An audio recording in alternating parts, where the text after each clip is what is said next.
दोस्तों, दुनिया के सबसे पहले और सबसे महान मोटिवेशनल स्पीकर भगवान श्री कृष्ण ने आज से कई हजारों वर्ष पूर्व महाभारत के युद्ध में अर्जुन को एक महाज्ञान प्रदान किया था, जो कि श्रीमद् भगवद गीता के नाम से जाना जाता है। भागवत का मतलब है भगवान और गीता का मतलब है गीत, यानी कि एक ऐसा गीत जो भगवान ने खुद अपने मुख से गाया है। जीवन के संपूर्ण विकास के लिए श्रीमद् भगवद गीता एक अद्भुत ग्रंथ है।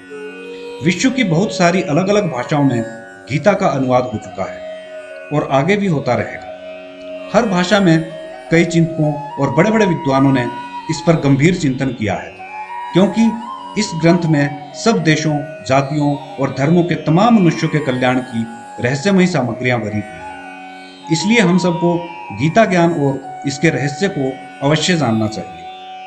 भोग, मोक्ष, निर्लेपता, निर्भयता आदि तमाम दिव्य गुणों का विकास करने वाला यह गीता ग्रंथ संपूर्ण विश्व में एक यूनिक ग्रंथ है। श्रीमद् भगवद गीता सिर्फ एक किताब या धार्मिक ग्रंथ ही नहीं है, बल्कि ये मानव जीवन से जुड़े सभी रहस्यों से भरा हुआ ज्ञान का वो खजाना है जो इस पृथ्वी पर जन्मे प्रत्येक मनुष्य को जानना चाहिए।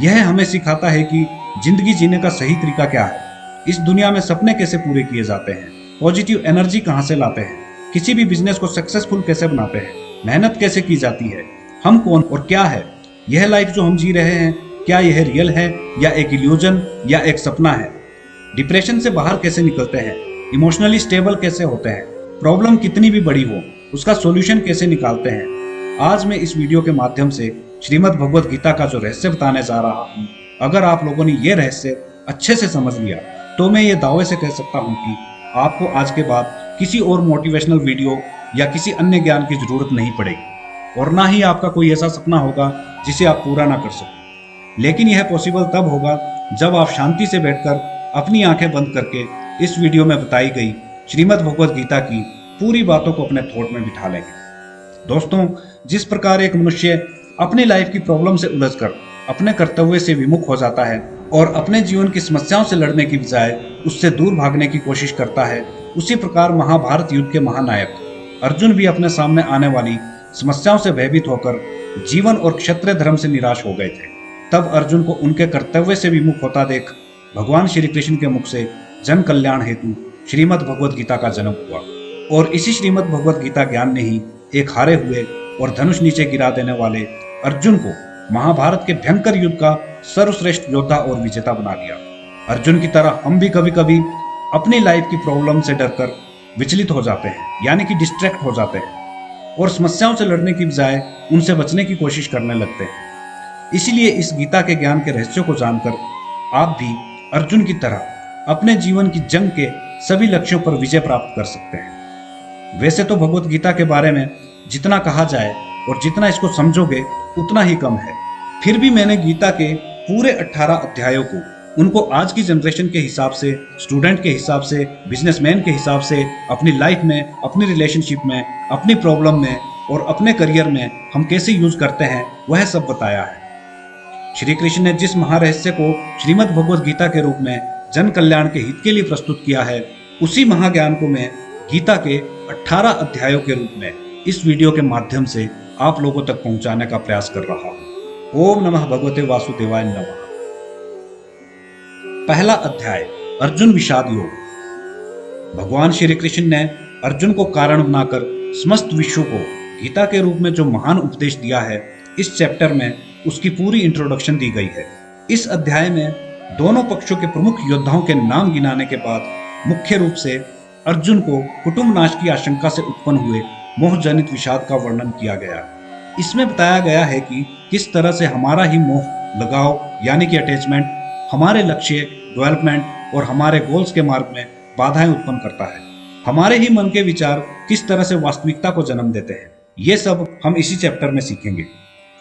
महाभारत का युद्ध क्षेत्र कुरुक्षेत्र, 7 अक्षौहिणी सेना पांडवों की और 11 अक्षौहिणी सेना कौरवों की, दोनों की सेनाएं युद्ध करने के लिए आमने सामने तैयार खड़ी। धृतराष्ट्र ने संजय से कहा कि युद्ध के क्षेत्र कुरुक्षेत्र में इस समय मेरे पुत्र और पांडु के पुत्र क्या कर रहे हैं, क्योंकि राजा धृतराष्ट्र आंखों से अंधे थे। उनके सारथी संजय को महर्षि व्यास ने दिव्य नेत्र और दिव्य बुद्धि का वरदान दिया था, जिससे वे युद्ध की संपूर्ण घटना को देख व सुन सकते थे।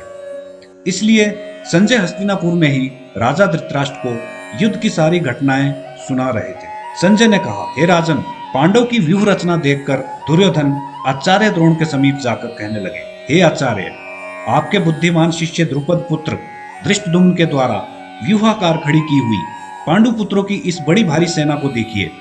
इस सेना में अर्जुन, भीम जैसे बड़े बड़े धनुर्धारी और वीर विराट तथा महारथी राजा द्रुपद, धृष्टकेतु और चेकितान तथा बलवान काशीराज, पुरुजित कुंती भोज और मनुष्यों में श्रेष्ठ शैव्य, पराक्रमी युधामन्यु तथा बलवान उत्मोजा, सुभद्रा पुत्र अभिमन्यु और द्रौपदी के 5 पुत्र, ये सभी महारथी हैं। हे ब्राह्मण श्रेष्ठ, अब मैं अपनी सेना के प्रधान सेनापतियों के नाम बताता हूँ।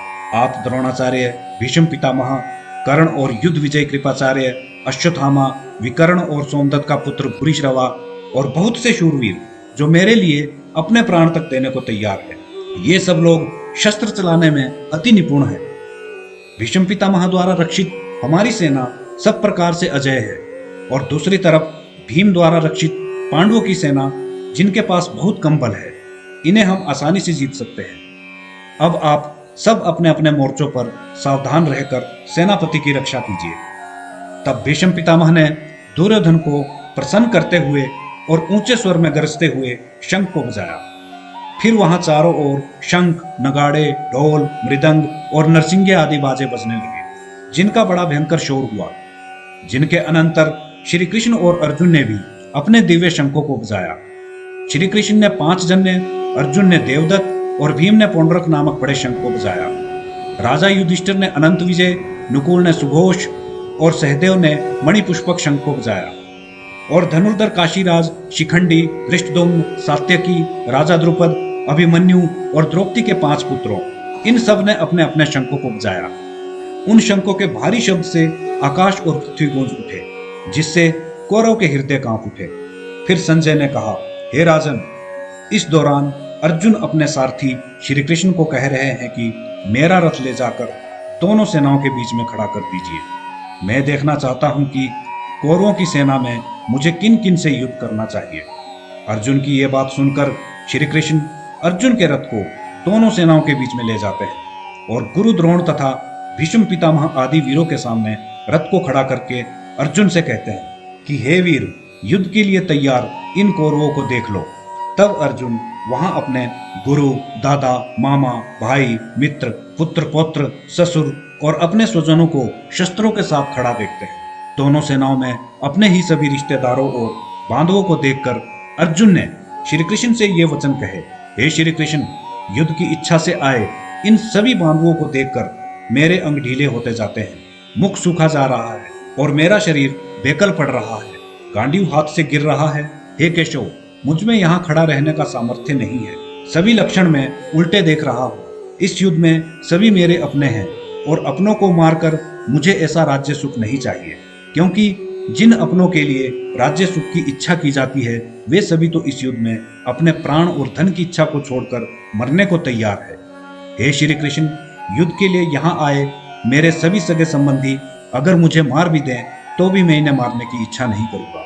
हे केशव, अगर मुझे ये तीनों लोक भी दे दिए जाएं तो भी मैं इन्हें मारने की इच्छा नहीं करूंगा। फिर इस पृथ्वी के तुच्छ से राज्य के लिए तो मैं ऐसा कभी सोच भी नहीं सकता। अपने चचेरे भाइयों धृतराष्ट्र के पुत्रों को मारना अनुचित है। अपने स्वजनों को मारकर हम कभी भी सुखी नहीं हो सकते। ये सब तो लोभ के वशीभूत होकर ऐसा कर रहे हैं और कुल के नाश तथा मित्र द्रोह करने से होने वाले पाप को नहीं देख रहे हैं। परंतु मैं कुल के दोष को जानता हूँ और ऐसा पाप कभी नहीं कर सकता। हे श्री कृष्ण, कुल का नाश होने से पीछे बची हुई कुल की स्त्रियां कुल भ्रष्ट हो जाती हैं, जिससे वर्ण संकर संतानें उत्पन्न होती है तथा श्राद्ध तर्पण आदि बंद हो जाते हैं, जिससे उस कुल का नरक में प्रस्थान होता है। इसीलिए हे माधव, हम बहुत बड़ा पाप करने को जा रहे थे, जो एक राज्य के सुख के भोग के लिए अपने ही स्वजनों को मारने की कोशिश कर रहे थे। इससे अच्छा तो यही होगा कि धृतराष्ट्र के पुत्र मुझ शस्त्रहीन और उपायहीन को यही रणभूमि में मेरा वध कर डालें, तो मेरा बहुत कल्याण होगा। परंतु मैं कभी भी अपने इन बांधवों से युद्ध नहीं कर सकता। फिर संजय ने धृतराष्ट्र से कहा, हे राजन, इतना कहकर अर्जुन ने अपना धनुष बाण फेंक दिया और रथ के पिछले भाग में जाकर बैठ गया। पहला अध्याय समाप्त। तो दोस्तों, भगवत गीता के पहले चैप्टर में भगवान श्री कृष्ण यह मैसेज देते हैं कि हमारे सारे दुख दर्द का मूल कारण यह है कि हम उनसे लड़ने के लिए तैयार ही नहीं है। जब भी हम किसी लक्ष्य को लेकर आगे बढ़ रहे होते हैं तो हमारा ही माइंड हमें डिसीजन नहीं लेने देता, फिर भले ही हमें उसकी नॉलेज क्यों ना हो और कितनी भी काबिलियत क्यों ना हो। हमारा माइंड ही धीरे धीरे हमारी कल्पनाओं को वास्तविकता का रूप दे देता है। भले ही अर्जुन एक योद्धा थे और युद्ध कला के मास्टर थे, वे अपने क्षत्रिय धर्म को भली भांति जानते भी थे, परंतु युद्ध सिर्फ हथियारों के चलाया जाने से नहीं जीता जा सकता। इसके लिए इरादे भी मजबूत होने चाहिए। तभी तो कुरुक्षेत्र के युद्ध में अपनों को देखकर मोह के वशीभूत होकर यानी कि अटैचमेंट में बंधकर उनके माइंड में विचारों का संघर्ष शुरू हो गया और वो डिसीजन नहीं ले पाते हैं। उनके ये थॉट इस बात को वास्तविकता का रूप दे देते हैं और वे अपनी ड्यूटी से हटकर अपना लक्ष्य भूल जाते हैं और अपना धनुष फेंककर युद्ध छोड़ देते हैं। दोस्तों, अपनी लाइफ में हमें भी अगर अपने लक्ष्य को लेकर आगे बढ़ना है तो हमें भी अपने मोह यानी कि अटैचमेंट से बाहर निकलना होगा और सिर्फ अपने गोल्स पर ध्यान देना चाहिए। हमारी लाइफ में अटैचमेंट किसी भी तरह की हो सकती है, फिर चाहे वो पढ़ाई हो, बिजनेस हो या रिलेशनशिप हो। हमें अपने थॉट को इन सब चीजों से दूर रख करके सिर्फ और सिर्फ अपनी ड्यूटी पर ध्यान देना चाहिए, यानी कि अपने कर्मों पर ध्यान देना चाहिए। मनुष्य अपने विचारों से ऊंचाइयां भी छू सकता है और खुद को गिरा भी सकता है, क्योंकि हर मनुष्य खुद का मित्र भी होता है और शत्रु भी। हम जैसा सोचते हैं वैसा ही बनते हैं। जब तक हम नहीं जानते कि हम कौन है, ईश्वर क्या है और उस ईश्वर के साथ हमारा क्या रिलेशन है, हम कभी भी अपने भौतिक और मानसिक झगड़े यानी कि फिजिकल और मेंटल कॉन्फ्लिक्ट को पूरी तरह से हल नहीं कर पाएंगे। यही पहले अध्याय का केंद्रीय विषय है और यही चीजें हम अगले अध्याय में सीखेंगे। ओम नमः भगवते वासुदेवाय नमः।